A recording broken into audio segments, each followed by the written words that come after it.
இந்த வீடியோ யாருக்கு அப்படின்றத நான் ஃபஸ்ட்டு தெளிவாக சொல்லிடுறேன். இளைஞர்கள் மற்றும் இளைஞிகள். இந்த இளைஞர்கள் யார்?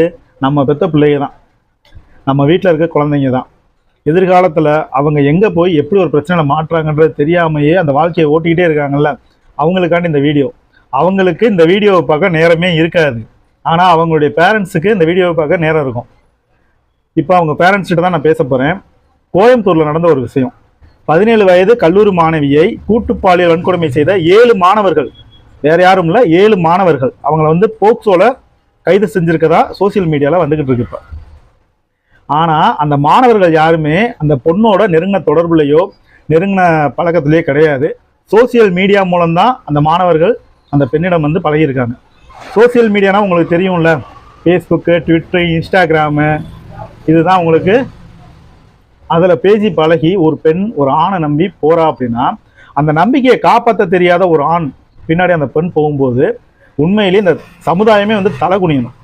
நம்ம வீட்டு பிள்ளைங்க எங்கே போனாலும் சரி போயிட்டு வரட்டும், யார் கூட போனாலும் போயிட்டு வரட்டும், இல்லை வெளியூரில் தங்கி படிக்குதுன்னா அதுகளை பற்றி நம்ம தெரிஞ்சுக்கிற விஷயங்கள் நிறைய அவாய்ட் பண்ணிடுவோம். சரி ஃப்ரெண்டுங்க கூட தானே இருக்காங்க, போட்டும் வரட்டும்னு. முதல்ல ஒரு விஷயம் நல்லா தெரிஞ்சுக்கோங்க, கல்யாணமே பண்ணி கொடுத்தாலும் பெண் பிள்ளைகள் தான், ஆண் பிள்ளைகள் தான்.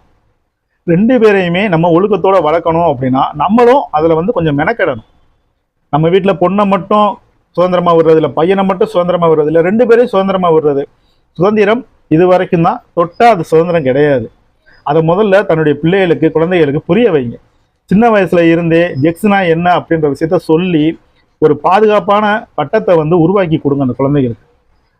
சின்ன வயசுல இருந்தே இன்னைக்கு பார்க்க நிறைய பேர் எப்படி சொல்றாங்க, பேட் டச் குட் டச் சொல்லி கொடுக்குறோம்ல, இந்த விஷயத்த பெரிய குழந்தைங்க எப்படி இப்படி அவாய்ட் பண்ணிட்டு தேவையில்லாமல் போய் இப்படி மாட்டிக்கிறாங்கன்னு தெரியல. ஒரு கல்லூரி மாணவி, இப்போ நீங்கள் நிறைய பார்த்துக்கிட்டு இருப்பீங்க, கல்லூரி மாணவி, பள்ளி மாணவி, அதுபோக திருமணமான பெண்கள், இந்த மாதிரி விஷயங்கள் ஏன் வருதுன்றது நான் ஆரம்பத்திலே சொன்ன ஒரு விஷயம்தான். சோசியல் மீடியாவில் பரவுற தவறான புகைப்படங்கள், தவறான விஷயங்கள் தான். எங்கேயோ எதையோ பார்த்துட்டு எல்லாரையும் ஒரே மாதிரி எடை போட்டு இந்த பசங்க என்ன பண்ணுறாங்க, தவறான விஷயத்துக்கு வந்த பொண்ணை பயன்படுத்துகிறாங்க. உண்மையிலேயே ஆண் வர்க்கம் தலை குனியணும், வெக்கப்பட வேண்டிய ஒரு விஷயம். பேரண்ட்ஸ் ரொம்ப கவனமாக இருங்க.